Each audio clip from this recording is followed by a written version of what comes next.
He sold me, frame by frame. Not my body or my voice, but my silence. My routines. My trust. Every blink, every sigh, packaged, streamed, bought by strangers because of him. And the worst part? I didn't even know I was the product, until it was too late to stop being one. The photo never came again, no follow-up message, no blackmail, no threats.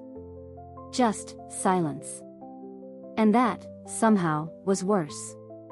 Because now I had to choose between paranoia and denial. And I chose the quieter one. The next morning, Elliot handed me a coffee just how I liked it: cinnamon dust, almond milk, 1 cube of sugar. He kissed my temple and asked if I wanted to take a weekend off. Cabin upstate? No Wi-Fi. Just trees. I nodded. Smiled. But something in my chest stayed locked. Heavy. Thick. That day, I turned the living room upside down when he went to work. I moved books, unscrewed light bulbs, pulled cushions apart. Nothing. No cameras. No wires. No evidence. I felt stupid. But I still couldn't breathe right. Later that week, I told Tara, my closest friend since college. She listened. Her brows tightened. Then she said, "Leah, maybe it's your anxiety acting up again. You know it peaks during big life changes." That hit hard. Because she wasn't wrong. I'd had panic spirals before. Hospital trips. Breathing exercises. Whole stretches of my life where reality blurred. So, maybe this was just that. Maybe Elliot really did love me. Maybe I was breaking something good just because I was afraid of being broken first. That night, I apologized. He didn't ask for one. He just rubbed my shoulders and said, "It's okay. The world's a weird place right now. No one's thinking clearly." Then he asked for my laptop. Said he'd do a cleanup, just to make sure there's no spyware or whatever. I hesitated. He noticed. "Don't you trust me?" And I hated that question. Because it was too big and too small at the same time. I gave him the laptop. He typed for a while. Smiled. Kissed my neck. Said, "All clean." I wanted to believe him. So I did. Until 2 days later, when I tried to log into my email. Password denied. Security question changed. Backup number removed. I panicked. Called support. Got it reset. But something inside me cracked open, not fear. Something colder. I confronted him. Told him someone had accessed my account. He blinked. Sipped tea. Said, "Maybe it's from that sketchy Wi-Fi at the cafe you like." I nodded. But I didn't believe him this time. I started watching him. And I noticed things I'd ignored before. Like how he always moved his phone out of sight when I walked in. Or how he locked his home office, even when he just stepped out for water. Or how, one night, I woke up and he wasn't in bed. I found him sitting in the dark kitchen, staring at the oven light. He looked tired. Not guilty. Just distant.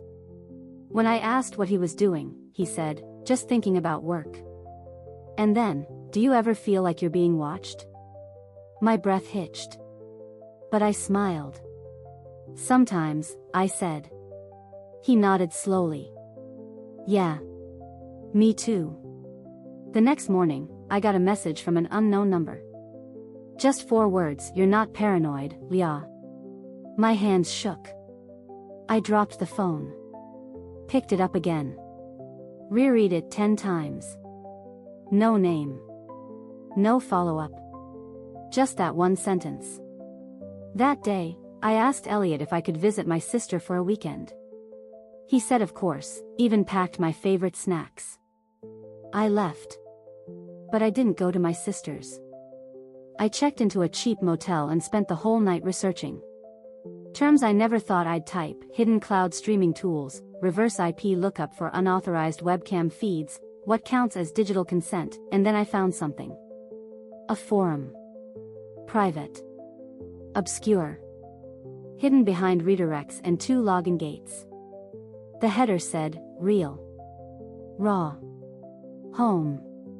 And one of the top threads was titled, Silent Wife, no sound, just motion, day 37. I clicked. It buffered. My stomach curled. And there I was. In my own kitchen. Washing dishes. In a tank top. Hair messy. No makeup. No awareness. The video had tens of comments. Compliments. Jokes. Tips for improving angle visibility. I didn't cry. I didn't scream. I just stared at the play bar. And realized it was 47 minutes long. 47 minutes of my life, sold. My hands wouldn't stop shaking. I closed the laptop. And for the first time in weeks, I believed myself. I didn't know how to tell him I knew. So I waited. I came home from that motel, same as always. Said I missed him. Let him kiss my forehead. Laughed when he joked about me being addicted to travel. I played the part. Because I needed time to figure out what I was even looking at. There were dozens of videos. All labeled. Morning, apron only, shower door open, she doesn't know, couch angle. Some had timestamps going back months. Maybe longer. Some of them were in folders named after me. It was sick. But I still didn't leave. I know how that sounds. I really do. But when you've tied your life to someone, your passwords, your routines, your freaking grocery list, it's not easy to walk out. Not when you're still trying to convince yourself that maybe, you misunderstood. The night I cracked was a Tuesday. He came home late. Said work had been stressful. I told him I ordered in Thai food, the kind he liked. He sat down, scrolled his phone, barely spoke. I watched him scroll. His thumb stopped. He froze for a second, then tilted the screen away. That's when I said it. What were you watching? He didn't look up. Work chat. I nodded. Waited. Then said, you ever think about guilt?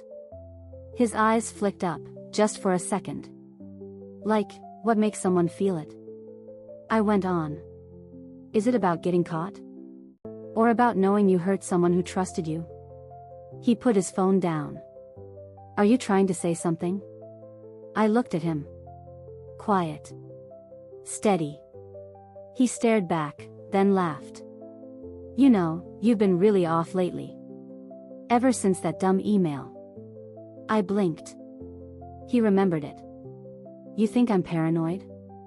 He leaned forward, elbows on his knees. I think you have anxiety. And I think you've been spinning something in your head that doesn't exist. I didn't say anything. Then, he stood up, real calm, and said, honestly? If you don't trust me, just say it. So I said it. I don't trust you. Silence. And then he exploded. Not with yelling, worse. He paced. Started talking fast. Accusing me of being ungrateful. Of snooping. Of being obsessed with turning everything into a betrayal. Said he'd sacrificed everything to make this life stable. That I was too damaged to see that. I just stood there. Numb. Then he grabbed his keys, said he was going for a drive, and slammed the door. I locked it behind him. Not for safety. Just to breathe. I opened his office. Found the drawer with the little key I'd seen him use. Inside, flash drives. Dozens. Each labeled. Dated. Some were years old. I didn't even plug them in. I just stared. I sat on the floor, knees to chest, heart like ice. This wasn't just about me. He'd done this before. To others. And that made it worse. Because he wasn't just hurting me, he was practiced at it. I picked one flash drive. Put it in my laptop. It auto-opened a folder. April, New Chem 3, Kitchen Stretch. I felt sick. I closed it. Pulled the drive out. Threw it under the couch. Then I opened another file, a spreadsheet. It had usernames. Dates. Payment amounts. Some people had paid hundreds. There was one comment in a notes section. Prefers minimal movement, ambient sound only. They were watching me like I was background noise. Like I wasn't a person. The tears didn't come right away. They came later, when I opened our shared calendar and saw that he'd set reminders. To charge cameras. To change angles. To upload by 10 p.m. Like it was a job. A routine. And I'd been the routine. I curled up on the floor that night. Didn't sleep. Didn't call anyone. I was too ashamed. Too humiliated. The next morning, he came home like nothing happened. Brought croissants. Kissed my cheek. I didn't flinch. But something in me had already left. I stayed. For 3 more days. I needed proof. Not for the police. For myself. I played normal. I made dinner. I kissed him goodnight. Then I waited till he slept. And I watched. His laptop had a second browser, one I'd never seen. Hidden behind folders labeled Logs and Archives.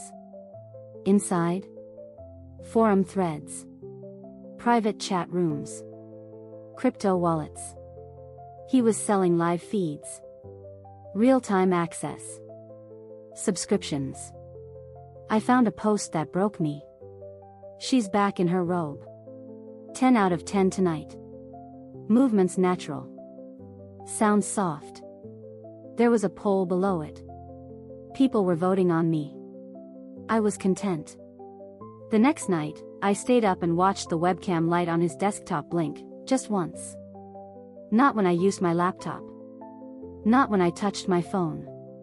Only when I walked by the hallway mirror. He'd put a cam behind it.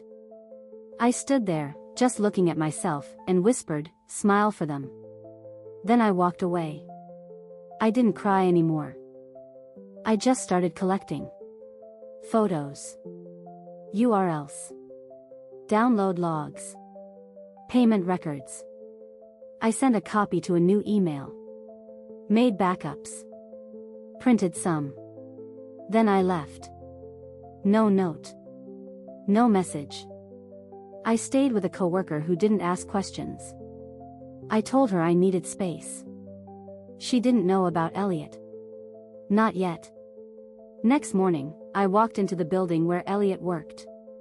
Said I had a delivery for him. No one questioned me. I went to his floor. Found his cubicle. Left a flash drive on his desk with one label. They know. I walked out. That afternoon, I posted everything on a hidden subreddit. With proof. Screenshots. Clip previews. Dates. Names. I kept it anonymous. It blew up. Within 48 hours, moderators locked the threads. But not before others saw it. Spread it. Shared it with platforms, journalists, watchdogs. He was fired first. Then questioned. Then arrested. And I didn't feel better. Because even as I watched him get dragged online, flamed, hated, I still felt like I was underwater. My life wasn't back. It was just exposed. And the worst was coming. Tara called. She was crying. "Why didn't you tell me?" I didn't know what to say. "I stuck up for him," she said. "I told people you were being dramatic." I wanted to comfort her. But I couldn't even feel sorry for myself. Next day, my mom called. She didn't talk about the news. She just said, "Do you need a place?" I said no. She asked again. I said no. She hung up. One by one, the people around me either disappeared or blamed themselves. But none of them blamed him. They blamed me. For not telling them. For keeping quiet. As if being silent was a betrayal. I didn't argue. Because I felt the same. Every morning, I'd wake up and think, how long was I in that house, pretending to be loved? How long was I, content? People online started messaging me. Some were kind. Survivors. Supportive. Others were disgusting. One wrote, "You liked the attention, didn't you?" I deleted it. Blocked the account. But the words stayed. That weekend, a journalist reached out. Said she wanted to write about my courage. I ignored her. I didn't feel brave. I felt used. Hollow. A product someone stopped buying. Then I checked the anonymous inbox I'd set up. There was a new message. No name. No subject. Just a line. "You're not the only one he filmed." My stomach turned. And I realized this wasn't over. I didn't sleep that night. Just stared at the message, "You're not the only one he filmed." It was like something broke again, even deeper than before. I thought I was the only one. Thought maybe it was something between us. That it was personal. But it wasn't. It was a pattern. And I was just the latest part of it. The message came with a link. Password protected folder. I clicked. Typed the password that came with it, echo. The folder opened. Inside, 12 video files. Different women. Different homes. Different angles. But the same setup. Same silence. Same slow, horrible watching. I recognized one of the rooms. It belonged to a woman I'd seen once, in a photo on Elliot's shelf. He said she was a cousin. She wasn't. The timestamp said 2 years ago. 1 year ago. Months before me. I felt sick again. But this time it wasn't just shame or fear. It was grief. Grief for every woman who walked around her home not knowing she was being turned into this.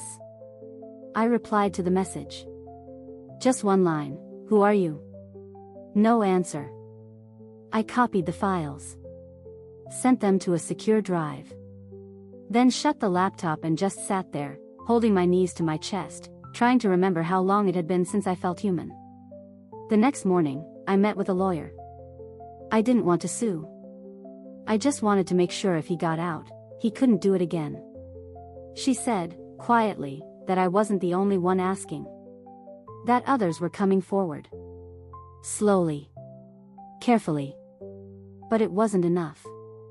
Because 2 days later, I got another message. From a different email. No name. Just this. "He's out." I froze. I checked the news. He'd posted bail. Quietly. No mugshot. No headlines. Just gone. I called the lawyer. She confirmed it. He's been released pending investigation. He's not allowed to contact you. But I knew better than to feel safe. That night, I stayed at a friend's house. Locked all the doors. Tried to eat. Couldn't. Tara came by. She looked tired, guilty. Said she didn't know what to say. I told her she didn't have to say anything. But she did. I still talk to him. I know that's messed up. I wanted answers. That hit harder than I thought it would. "Did he give you any?" I asked. She nodded, slowly. He said it wasn't about sex. Or power. He said it was about money.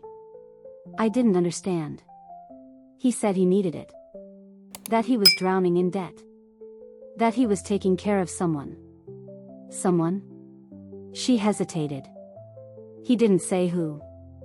Just that it was a little girl. Sick. He said he had no choice. I laughed. Not because it was funny. Because it was too easy. That's what they say, right? It's always for someone else. She didn't respond. I looked at her. You believe him? She opened her mouth. Closed it. Then nodded. I think part of it's true. And that's when I realized something else was breaking. People weren't picking sides.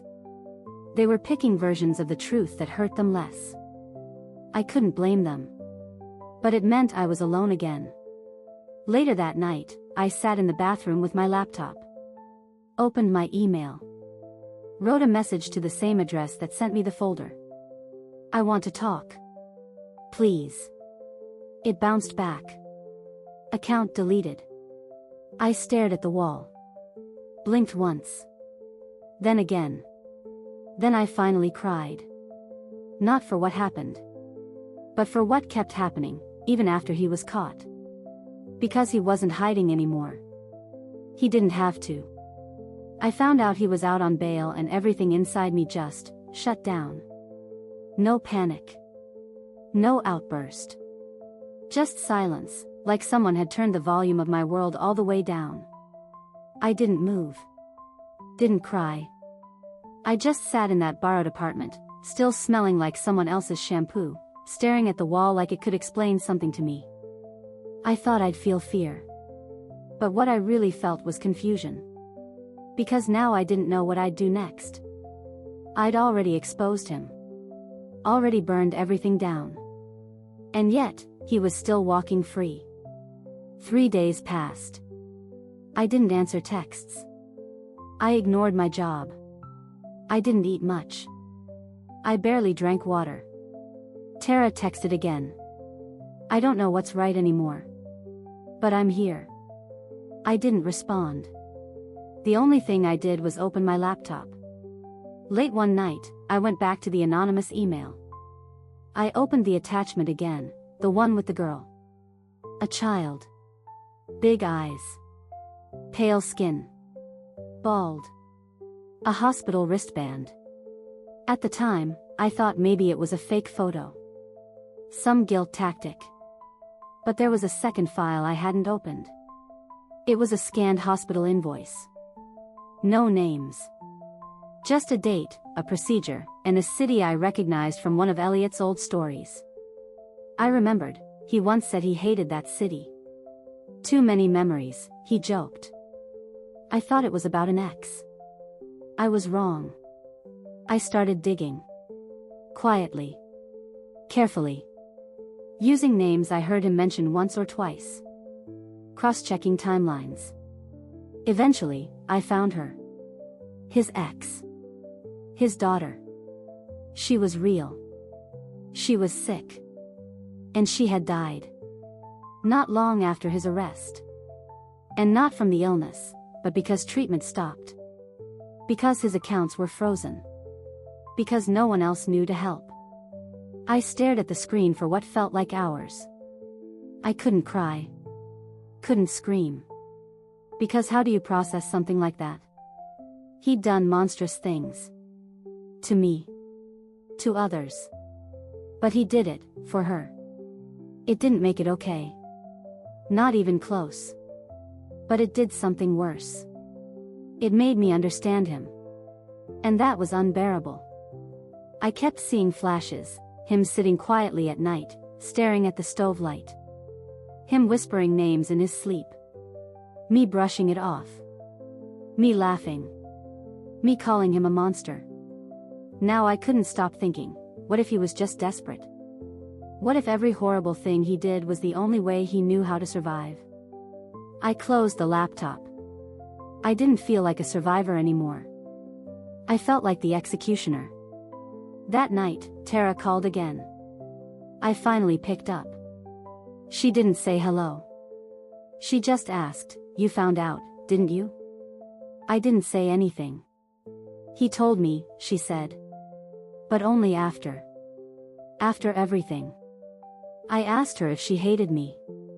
She said, "No. But I think you hate yourself enough for both of us." I didn't argue. I told her I didn't want forgiveness. She said, I wasn't offering it. And for the first time in a long time, I felt like someone was being honest with me. Later that night, I stood in front of the mirror, the same one where he hid the camera, and looked at myself. Really looked. Not the version in his videos. Not the victim. Not the woman who burned a man down without knowing the whole story. Just me. Alone. But still here. And I realized something. Maybe I couldn't undo what I'd done. But I could decide who I'd be from now on. The mirror didn't break. I half expected it to. I stared into it like I wanted it to shatter, like I needed the sound, the violence, something to match the mess in my chest. But nothing happened. I just stood there, breathing. Still me. Still her. I didn't sleep that night. Just moved from room to room, touching things that weren't mine. I was still at my friend's place, Mara. She was away visiting her sister and didn't know I was unraveling inside her guest room. That morning, I packed my bag. I left a note. "Thank you. I'll be okay. I promise." I didn't know if it was true. I didn't go home. I couldn't. That place was poisoned. Every drawer, every shelf, every whisper of fabric in the closet reminded me of him. Of the quiet war I'd never known I was losing. Instead, I booked a week in a cheap rental on the other side of town. Small, windowless. It felt safe in its plainness. I deleted most of my social media. Blocked comments. Made a new number. I didn't want to hear more praise from strangers who didn't know the full story. Or worse, pity. I kept thinking about his daughter. I didn't know her name. Didn't know what she liked, what made her laugh. But I knew what it meant to be lost. And that was enough to break me over and over again. Every time I blinked, I saw her eyes. Not even from a real memory, just from the single image I found in that folder. I started writing her a letter. It didn't make sense. I wasn't sure who I was writing to. Her? Him? Myself? But the words came anyway. I'm sorry for what I didn't know. I'm sorry for what I destroyed. I stopped there. I didn't send it anywhere. Just folded the paper and put it in a book. The next morning, Tara called. I picked up. She asked me how I was. I said, somewhere between guilty and breathing. She asked if I wanted to meet. I said maybe. Then she said something that made everything tilt sideways. I think he's gone. What do you mean? Like, vanished. No one's seen him. He left the city. My pulse slowed. How do you know? I tried to call. Number disconnected. His lawyer says she hasn't heard from him either. I didn't know what to feel. Relief? Fear? Something colder? Maybe all of it. He was free.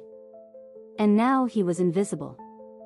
Later that day, I got an email from a burner account. No subject. Just a message. He was broken before you ever met him. You didn't break him. You just showed the world. I didn't know who it was from. But I read it again. And again. Until it didn't feel like a lie. That night, I lit a candle. Just one. No ceremony. No speech. I just needed the flame. I whispered, I forgive you. And then, quieter. Even if I can't forgive myself. Forgiving him didn't change anything. I didn't suddenly feel whole. Or wise. Or new. I still woke up at strange hours, still jumped when the wind knocked against the window, still flinched when my phone buzzed. But there was less rage. Just a dull ache. I went back to my old apartment one last time. It felt like breaking into someone else's life. The kitchen smelled stale.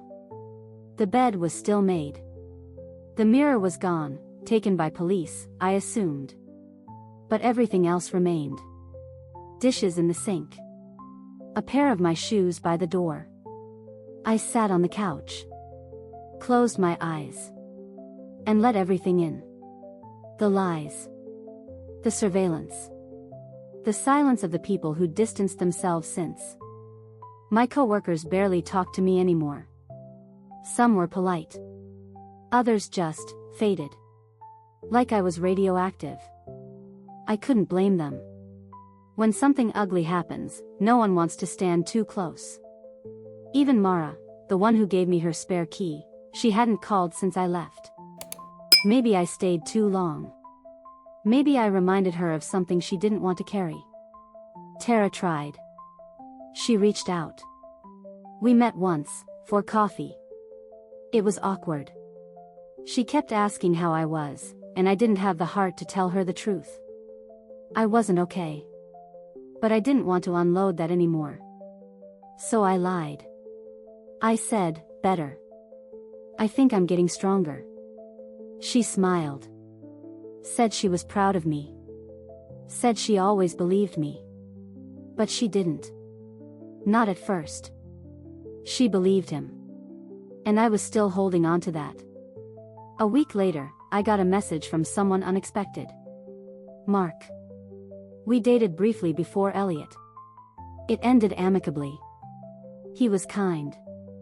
Soft-spoken. But I was too caught up in my own mess to appreciate him back then. He wrote. I heard pieces.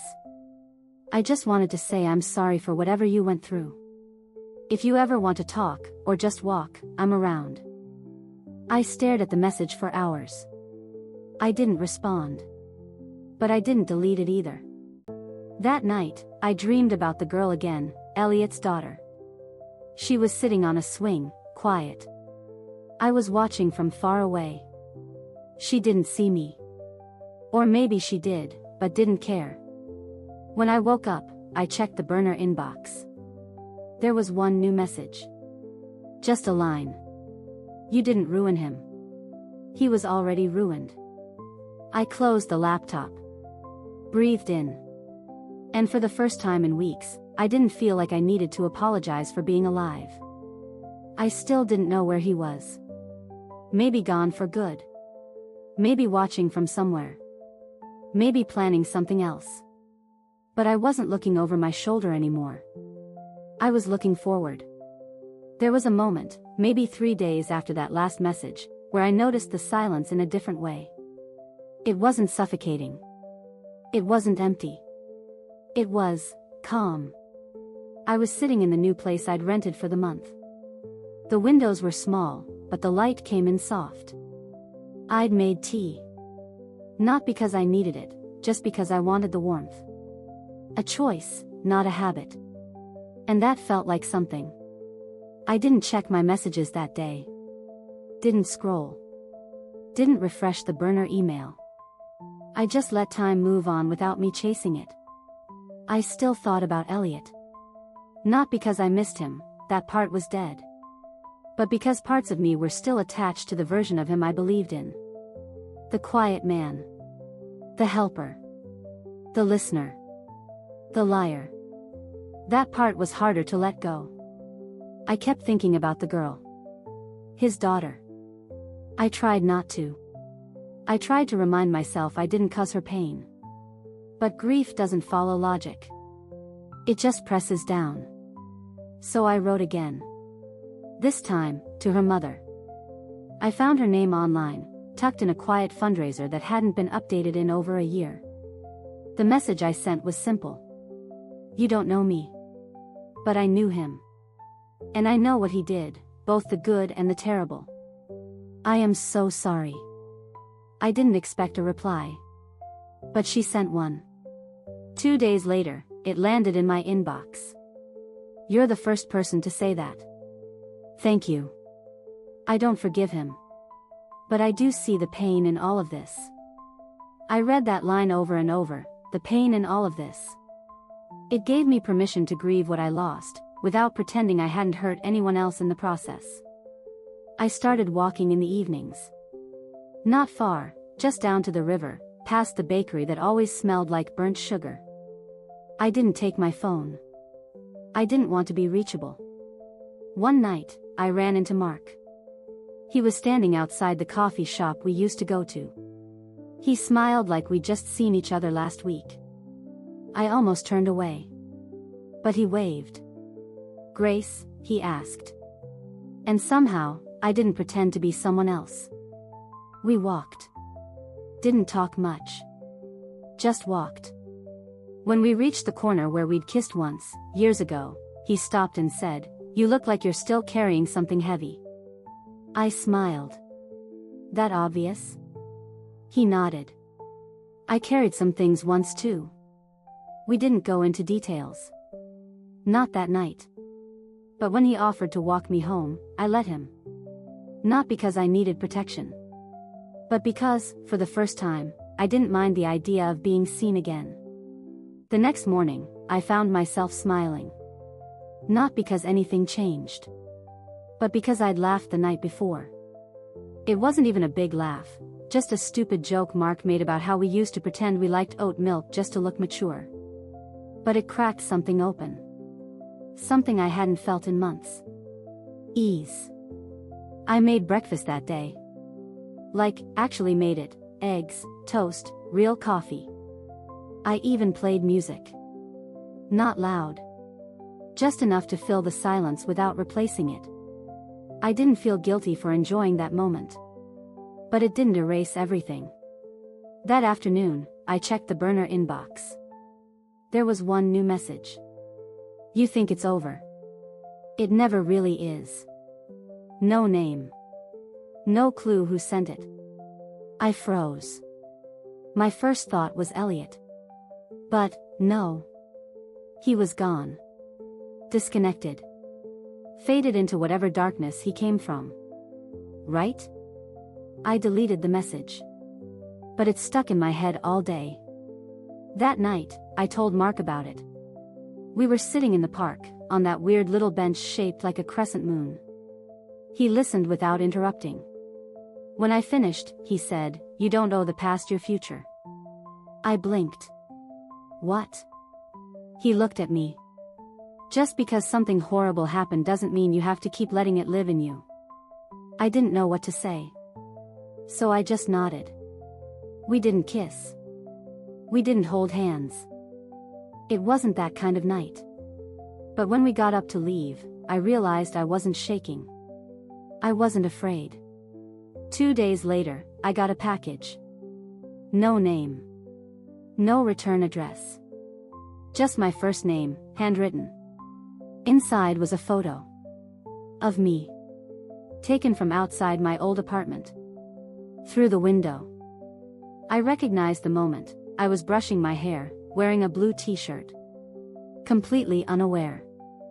There was a note on the back. "You weren't the only one watched." I dropped it. My heart thudded so loud I thought my ribs would crack. I grabbed my bag, keys, coat, didn't even lock the door. I went straight to the police station. Told them everything.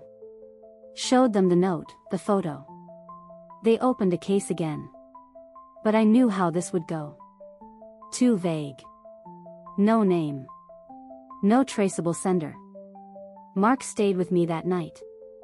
We didn't talk much. But when I woke up shaking at 3 a.m., he didn't ask questions.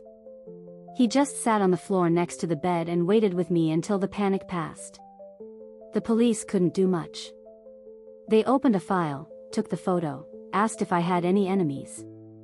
I almost laughed. Enemies?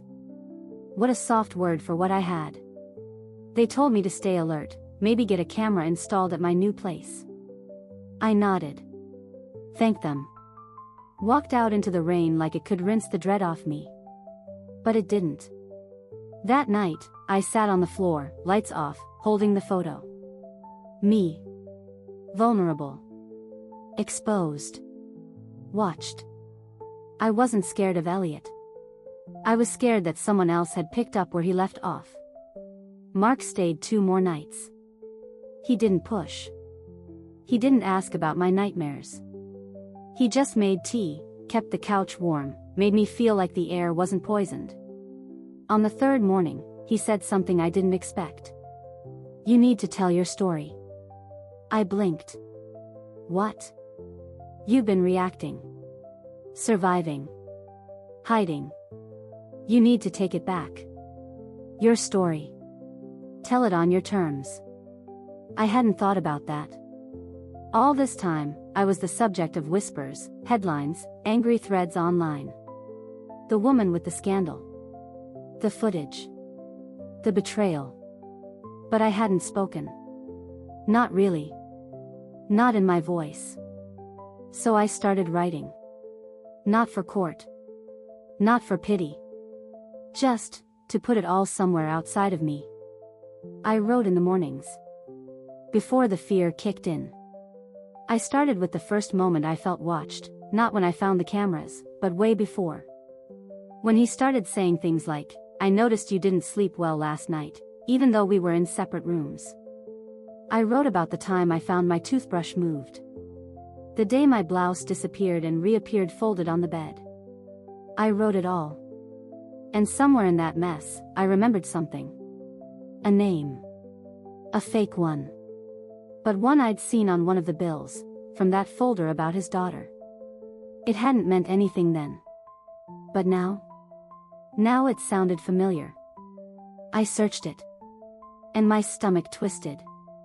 It was a handle, a screen name. Attached to an old forum.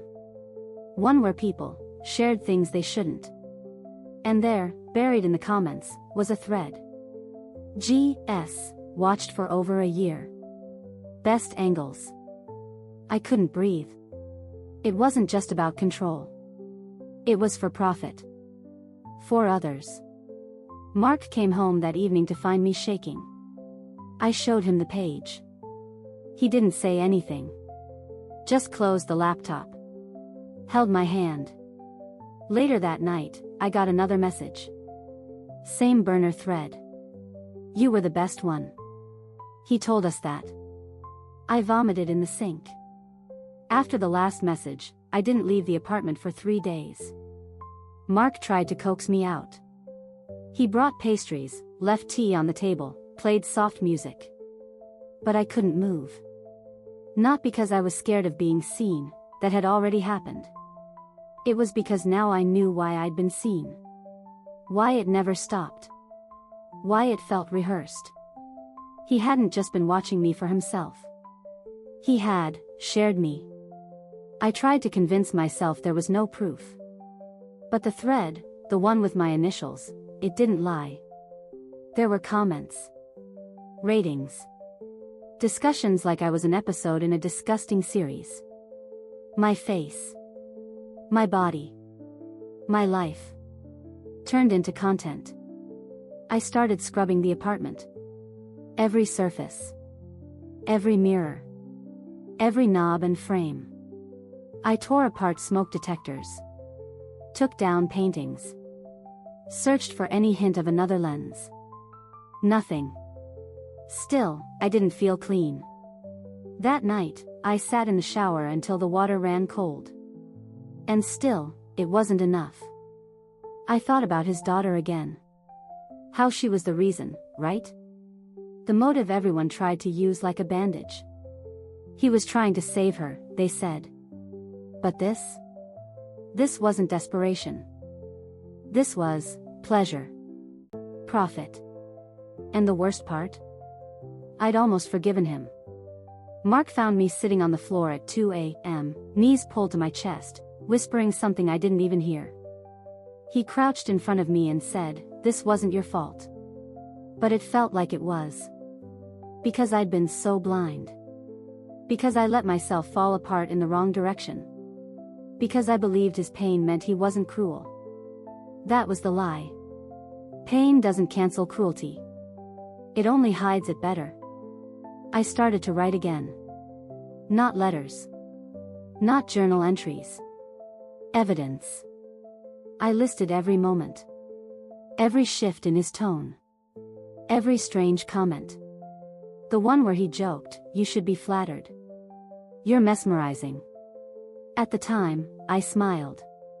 Now it made me want to scream. I contacted a lawyer. Not to sue, but to ask if there was a way to press new charges. He told me it would be difficult. No clear trail. No proof he uploaded anything. No server connection to him. I wanted to give up. But then, Tara messaged. She hadn't reached out in a while. Her words were short. Check your mailbox. I think it's time. I didn't know what she meant. But I went. There was an envelope. No name. Inside, a USB. My hands shook as I plugged it into the laptop. It opened one folder. One video. It was him. Elliot. Recording himself. Talking to someone off camera. Explaining how he did it. The setup. The disguises. The usernames. And then. Grace never knew. That was the brilliance of it. I stopped the video. My heart was thundering in my ears. I finally had something real. Something they couldn't deny. Something I couldn't unsee. I didn't sleep that night. I played the video again. Then again. I listened to his voice, calm and smug, like none of this had weight. Like I was just a project. A phase. A clever trick. I took notes. I cataloged timestamps. I sent a copy to my lawyer. He called me immediately. His voice wasn't calm anymore. This changes everything. I nodded, even though he couldn't see me. We filed a new case. Digital exploitation. Criminal voyeurism. Intent to distribute. The DA agreed to reopen. But none of it gave me relief. Not yet. Because the voices in my head were louder than ever. The ones that said I should have known. The ones that whispered I'd brought it on myself. The ones that remembered I almost forgave him. I sat on the edge of the bed, staring at the USB drive. This tiny object held everything. Proof of what he'd done. Proof that I hadn't imagined it. Proof that I mattered. And still, it didn't feel like justice. Tara texted again. You okay? I didn't know how to answer. So I sent the video. 10 minutes later, she called. I picked up. She didn't say anything at first. Just breathed. Then she said, I'm so sorry. I should have believed you earlier. I didn't cry. But I closed my eyes and let her words settle into the cracks. I think he broke me, I whispered. No, she said. He cracked you. You're the one putting yourself back together. That was the first time I believed someone. That night, I opened my journal. Not to document. Not to track. But to speak. I wrote one line. He took everything from me. So I'll take it back, piece by piece. I made a list. People he'd hurt. People who still believed him. People who deserved the truth. And I sent the video. Not publicly. Privately. One by one. Let them see him for who he was. Let them hear his own voice. I didn't care if they apologized. I didn't need validation. I just needed the silence to stop protecting him. Some people replied. Most didn't. But the ones who did. They changed something in me. Mara, the friend whose apartment I'd stayed in, sent a voice note. I was scared, she said. Scared of being close to something messy. But I see you now. And I'm so sorry. I didn't reply. But I saved the message. Mark read the transcript of the video. He didn't say much. Just held me for a long time that night. And then, gently, he said, Are you ready to stop surviving? I didn't answer. Not yet. But I wanted to. For the first time, I wanted to. I didn't plan it. I wasn't sitting there, scheming how to go public, how to burn what was left of his legacy to the ground. But one morning, I opened my laptop, saw a photo of myself on some gossip blog, old, pixelated, still pulled from one of his videos. And something inside me snapped. It wasn't rage. Not this time. It was a quiet, surgical precision. I opened a new document. I wrote everything. The truth. The timeline. The setup. The manipulation. The exploitation. The silence from others. The cost I paid for speaking. I attached screenshots. The video transcript. I blurred names where I had to, not to protect him, but to protect those still on the edge of believing him. Then I clicked publish. No headline. No drama. Just. This is what he did. The response was immediate. Some people were horrified. Others were in denial. But the tide shifted fast. Journalists picked it up. Legal threads reopened. People who'd known him came forward, quietly, anonymously. A former coworker. A tenant from another city. A barista who said she always had a strange feeling. I didn't feel powerful. I felt exposed. But not like before. This time, I was in control. Mark brought home dinner that night. Thai food, still warm. We didn't talk about the post. He just asked how I was feeling. Lighter, I said. Then added, terrified. He nodded. That makes sense. Later, we sat on the couch. My legs draped over his. The TV played something in the background, I don't even remember what. My phone buzzed. A message from Tara. He's gone. Confirmed. Different name, new country. He's running. I stared at the screen. Not relief. Not closure. Just space. And then, a second message. From a name I didn't recognize. It was short. Thank you.